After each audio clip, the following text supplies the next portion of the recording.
व्यक्तिगत भिन्नता, individual difference.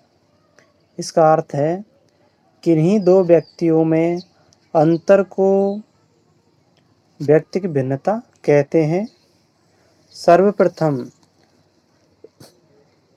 Francis Galton ने अपनी पुस्तक हेरिडिटी जीन्स 1869 ईस्वी में कहा कि व्यक्तिगत भिन्नताओं को मात्रात्मक या संख्यात्मक रूप में जाना जा सकता है, लेकिन गुणात्मक रूप में व्यक्तिगत भिन्नता को नहीं माप सकते, नहीं जान सकते। अब इसकी परिभाषाएं हैं व्यक्तिगत भिन्नता की। B.F. स्किनर के अनुसार माप किया जा सकने वाला प्रत्येक पहलू व्यक्तिगत भिन्नता है। टायलर के अनुसार शरीर के रंग, रूप, आकार, कार्य, गति, बुद्धि, ज्ञान, उपलब्धि, रुचि, अभिरुचि आदि लक्षणों में पाई जाने वाली भिन्नता को हम व्यक्तिगत भिन्नता कहते हैं। अब हम देखते हैं कि व्यक्तिगत भिन्नता का वक्र हम किसी भी पक्ष को लेकर कर सकते हैं, किसी भी पहलू को लेकर के। जैसे हम लंबाई को लेकर के करते हैं तो हम देखते हैं कि जो ठिंगणे व्यक्ति है उनकी जो संख्या है वो कम होगी, और जो मध्यम लंबाई के हैं उनकी संख्या ज़्यादा होगी, और जिनकी लंबाई सबसे ज़्यादा है उनकी संख्या कम होगी।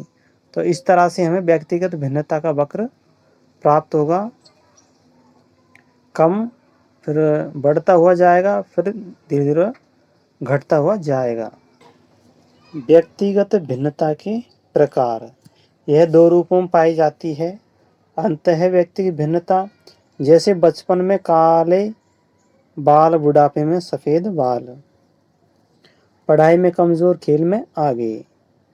अंतरा व्यक्तिगत भिन्नता, दो व्यक्तियों में तुलना करना। आगे है कि व्यक्तिगत भिन्नता के क्षेत्र 3 है: संज्ञानात्मक, क्रियात्मक और भावात्मक। संज्ञानात्मक में आते हैं बुद्धि, चिंतन, उपलब्धि, सृजन। क्रियात्मक क्षेत्र में आते हैं शरीर, सहनशीलता और मांसपेशीय गतियाँ।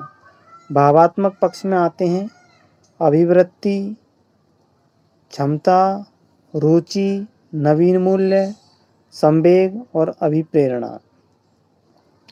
अब व्यक्तिगत भिन्नता फिर दो प्रकार की होती है, भौतिक और मनोवैज्ञानिक।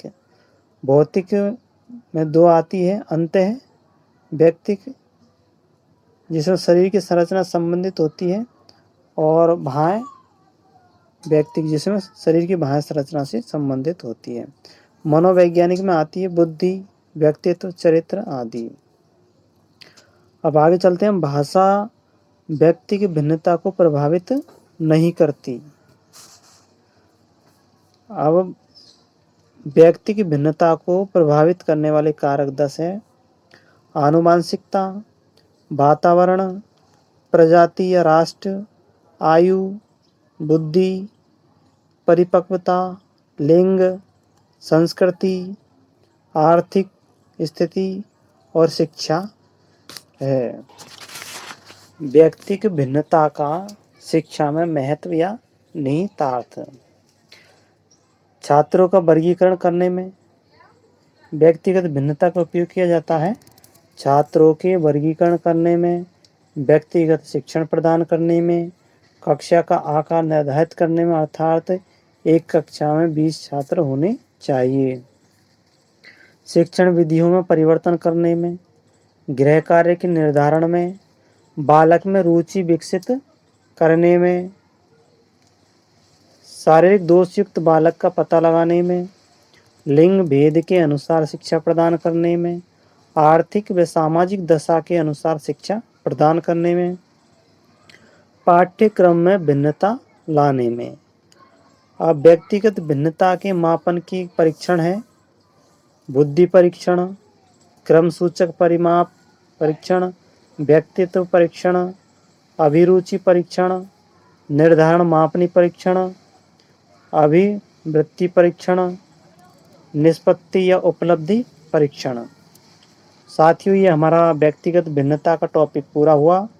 वीडियो को लाइक करना और चैनल को सब्सक्राइब कर देना।